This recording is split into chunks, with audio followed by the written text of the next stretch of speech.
اللہ تبارک و تعالی جل جلالہ وہم نوالہ وعظم شانہ متم برہانہ کی حمد و ثنا اور بارگاہ رسالت مآب صلی اللہ علیہ وسلم میں ہدیہ صلاۃ و سلام کا نذرانہ پیش کرنے کے بعد نہایت ہی واجب الاحترام حاضر نظیم مقام اور سامع نظیم محتشم،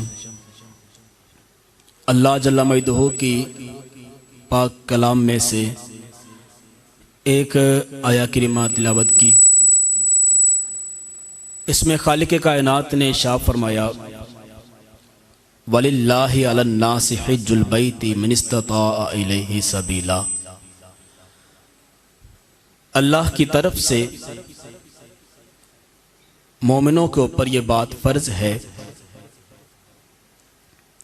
جس بندے کے پاس کعبۃ اللہ کا زاد راہ موجود ہے، آنے جانے کا خرچ موجود ہے،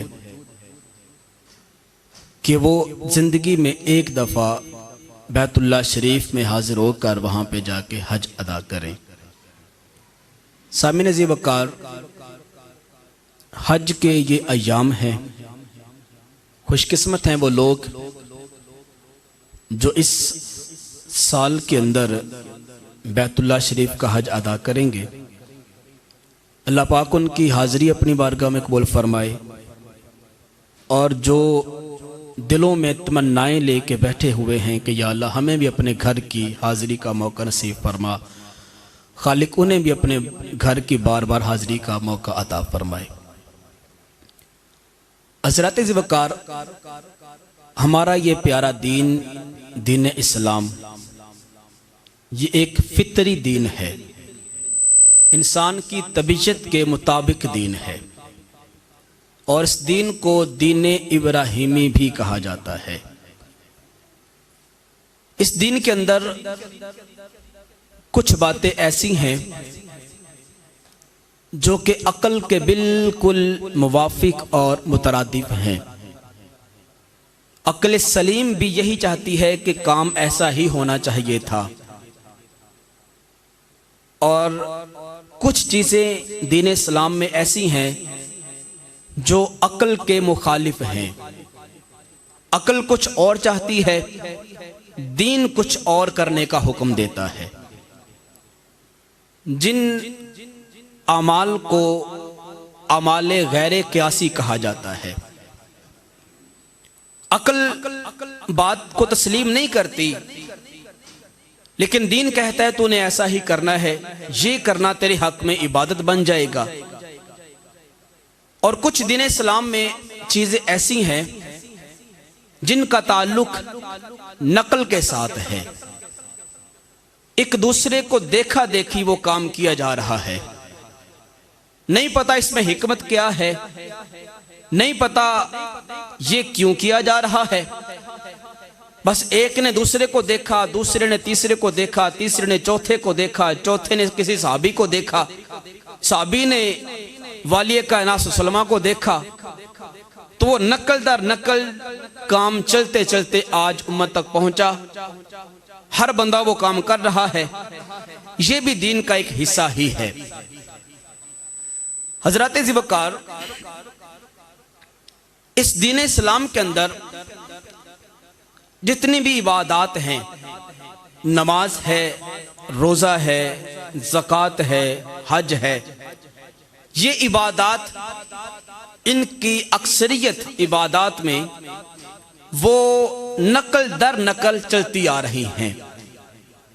ہم عبادات میں کسی نہ کسی کی نقل کر رہے ہوتے ہیں، کسی نبی کی، کسی پیغمبر کی، کسی اللہ کے مقرب کی، ہم ادا کو زندہ کر رہے ہوتے ہیں۔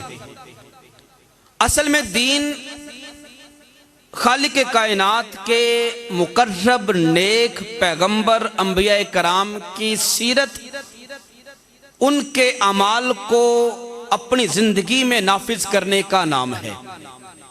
ہم 5 وقت کی نماز پڑھتے ہیں تو یہ 5 وقت کی نماز کسی نہ کسی نبی کی یادگار ہے۔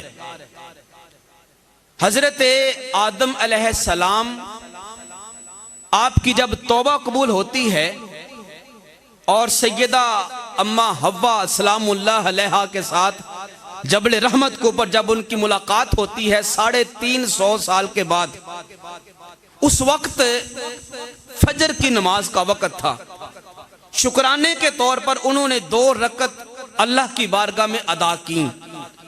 خالق کو یہ بات اتنی پسند آ گئی اور فرمایا کہ اے آدم ہم تیری اس ادا کو قیامت تک محفوظ رکھیں گے اور امت مصطفیٰ میں آپ کے یہی 2 نفل فجر کی صورت میں فرض کر دیں گے۔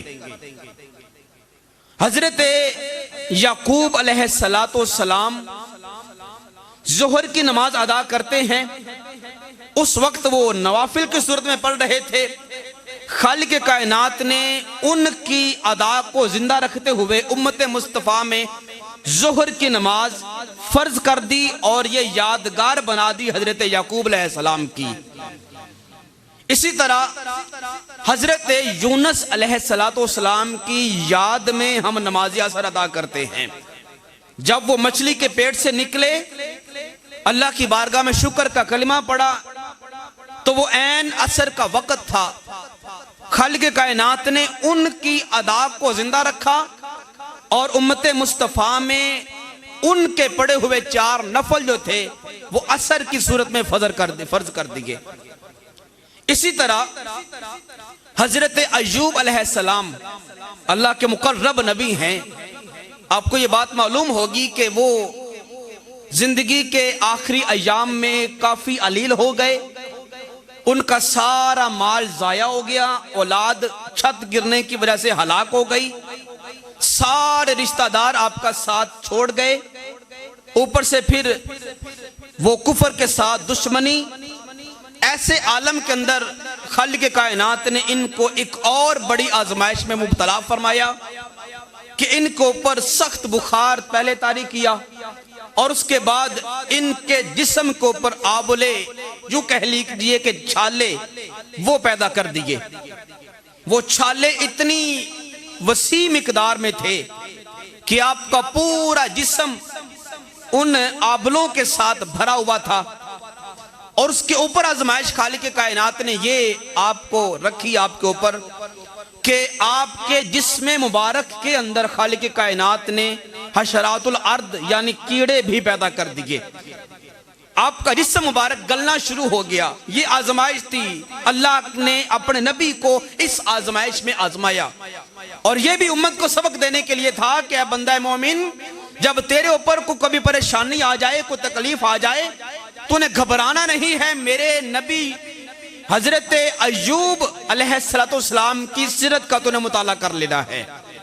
آزمائش کے وقت وہ میری بارگاہ میں کیسے کھڑے اترے تو نے ان کی سیرت کا مطالعہ کر لینا ہے۔ جب ان کے جسم مبارک میں کیڑے پڑ گئے اور حشرات الارض پیدا ہو گئیں، ایک دن طبیعت میں افاقہ محسوس کیا، شام کا وقت ہے، جب افاقہ محسوس کیا تو کھڑے ہو گئے رب کی بارگاہ میں سجدہ کرنے کے لیے۔ جب اللہ اکبر کہہ کر قیام میں کھڑے ہوئے، رکوع کیا، سجدے کر لیے، ایک رکعت مکمل کر لی، دوسری رکعت بھی مکمل کر لی، جب تیسری کے لیے کھڑے ہوئے، رکوع سجدے کر لیے، اب کھڑے ہونے کی بجائے طبیعت نے ساتھ نہ دیا، آپ تیسری رکعت میں کھڑے ہونے کی بجائے وہیں پہ بیٹھ گئے۔ طبیعت اتنی ناساز ہوئی کہ چوتھی رکعت پڑھنا تو کیا، اس میں جو پڑھا جاتا ہے وہ پڑھنے کی بھی زبان نے اجازت نہ دی۔ چوتھی رکعت کے کلمات آپ کی زبان سے ادا نہ ہو سکے، آپ نے 3 رکعتیں مکمل کر کے ہی وہیں پہ سلام پھیر دیا۔ ارادہ کیا تھا 4 رکعت پڑھنے کا، نیت 4 رکعت کی تھی، لیکن جب طبیعت نے ساتھ نہ دیا تو 3 رکعت پر ہی جب سلام پھیرا، خالق کائنات کو حضرت ایوب کی یہ ادا بڑی پسند آئی اور فرمایا ایوب تو نے چونکہ ہماری بارگاہ میں شکرانے کے طور پر 4 رکعت نفل لیتی تھیں، لیکن تیری طبیعت نے ساتھ نہ دیا، تو نے 3 پر ہی سلام پھیر دیا، ہم تیری یہ 3 والی ادا قیامت تک محفوظ کر کے رکھیں گے اور امت مصطفیٰ میں 3 رکعت نماز مغرب آپ کی سنت کو زندہ کرتے ہوئے بطور فرض جو ہے وہ فرض قرار دے دیں گے۔ حضرت ایوب علیہ السلام کی سنت ان کے طریقہ کار کو زندہ کرتے ہوئے آج ہم نماز مغرب پڑھ رہے ہیں۔ اسی طرح روزہ کی مثال لے لیں، روزہ بھی بے شمار بلکہ تمام نبیوں کی سنت ہے۔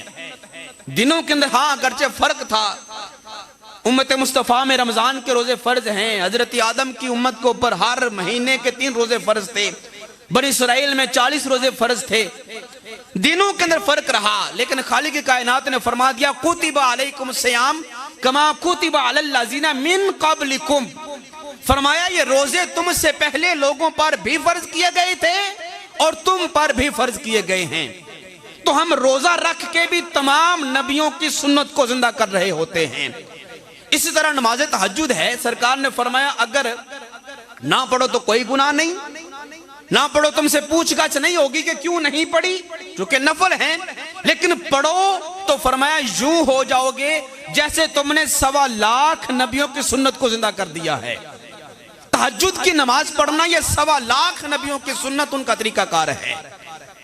زکوٰۃ کی مثال لے لیں، جو بھی نبی صاحب نصاب ہوتا وہ زکوٰۃ مال میں سے ضرور دیا کرتا، اس کے علاوہ نفلی صدقات تو نبیوں کی یہ ان کا طریقہ کار تھا کہ وہ اپنے مال میں سے نفلی صدقات و خیرات کیا کرتے تھے۔ ہم یہ بھی ان کے طریقہ کار کو زندہ کرتے ہوئے ہم نفلی صدقات یا واجب صدقات ادا کرتے ہیں۔ اسی طرح اگر ہم حج کی بات کریں، حج دین اسلام کا ایک بہت خاص رکن ہے اور اس کی فرضیت کا منکر دائرہ اسلام سے خارج ہو جاتا ہے، چونکہ قرآن نے اس کی فرضیت کو بیان کیا ہے۔ حضرت ذوالفقار یہ جو ہم حج ادا کرتے ہیں، اس حج کے ساتھ بھی اللہ تبارک و تعالیٰ کے چند انبیاء کرام اور اللہ کے چند مقربین کی نسبتیں ہیں۔ حج اصل میں نبیوں اور ولیوں کی یادگیری کا نام ہے۔ نبیوں کی اور ولیوں کی سنتوں کو اپنانے، ان کو زندگی میں نافذ کر لینے اور وہاں پہ جا کے ان کی سنتوں کو پر عمل کر لینے کا نام حج ہے۔ اصطلاحی شریعت میں حج کہتے ہیں مخصوص ایام کے اندر مخصوص ارکان کی ادائیگی مخصوص مقامات پہ جا کے کرنا۔ یہ شوال کا، ذیقعد کا، ذی الحج کا 10 دن جو ہیں ذی الحج کے، یہ 10 دن یہ اور 2 مہینے پہلے یہ رمضان کے بعد یہ حج کے لیے خالق کائنات نے مہینے مقرر کیے۔ یہ مخصوص ایام ہوئے، مخصوص ارکان کی ادائیگی، خالق کائنات کے گھر میں جا کے، بیت اللہ میں جا کے مخصوص ارکان، خانہ کعبہ کا طواف ہے، مقام ابراہیم کے سامنے 2 نفل ادا کرنے ہیں، صفا مروہ کی سعی ہے، میدان مزدلفہ میں چلے جانا ہے، میدان عرفات میں جا کے بیٹھنا ہے، مینا میں جا کے قربانی کرنی ہے۔ یہ چند ارکان ہیں حج کے جن کی ادائیگی مخصوص ایام کے اندر کر لینا اور نبیوں کے طریقہ کار کو زندہ کر دینا۔ اگر کوئی بندہ ایسے کرتا ہے نبیوں کی یادگیری سمجھ کر، تو والی کائنات صلی اللہ علیہ وسلم نے ارشاد فرمایا وہ کرنے والا بندہ ایسا ہو جاتا ہے جیسے آج ہی ماں کے پیٹ سے پیدا ہوا ہے۔ خالق کائنات اس بندے کی زندگی کے سابقہ سارے گناہوں کو معاف فرما دیتا ہے۔ حضرت ذوالفقار حج کی فرضیت سن 8 ہجری کے اندر ہوئی، حج کی فرضیت سن 8 ہجری کے اندر ہوئی۔ خالق کائنات نے فرمایا وَلِلَّهِ عَلَى النَّاسِ حِجُّ الْبَيْتِ مِنِ اسْتَطَاعَ إِلَيْهِ سَبِيلًا، جس بندے کے پاس زیادہ راہ موجود ہے، آنے جانے کا خرچ موجود ہے، اس بندے کو پر رب کی طرف سے حج کرنا فرض ہو گیا۔ حج کا لفظی معنی ہوتا ہے ارادہ کر لینا، قصد کر لینا، یہ حج کا ارادہ ہے۔ بندہ مومن ارادہ کرتا ہے کہ میں اپنے گھر سے سفر کر کے بیت اللہ شریف جاؤں گا اور وہاں پہ خاص ارکان کی ادائیگی کروں گا، خاص مقامات کی زیارت کروں گا اور پھر واپس گھر آ جاؤں گا۔ یہ ارادہ کر لینا اس بندے کا حج ہوتا ہے، اور حج کی فرضیت قرآن پاک سے ثابت ہے۔ احادیث مبارکہ کا اگر مطالعہ کریں تو بے شمار سرکار کے فرمانے علی شان حج کے متعلق ہمیں کتابوں سے ملتے ہیں۔ سامعین ذوالفقار، والی کائنات صلی اللہ علیہ وسلم نے ارشاد فرمایا کہ اے بندہ مومن، تمہارے اوپر حج کرنا فرض ہو گیا ہے۔ ایک صحابی رسول نے عرض کیا کہ یا رسول اللہ،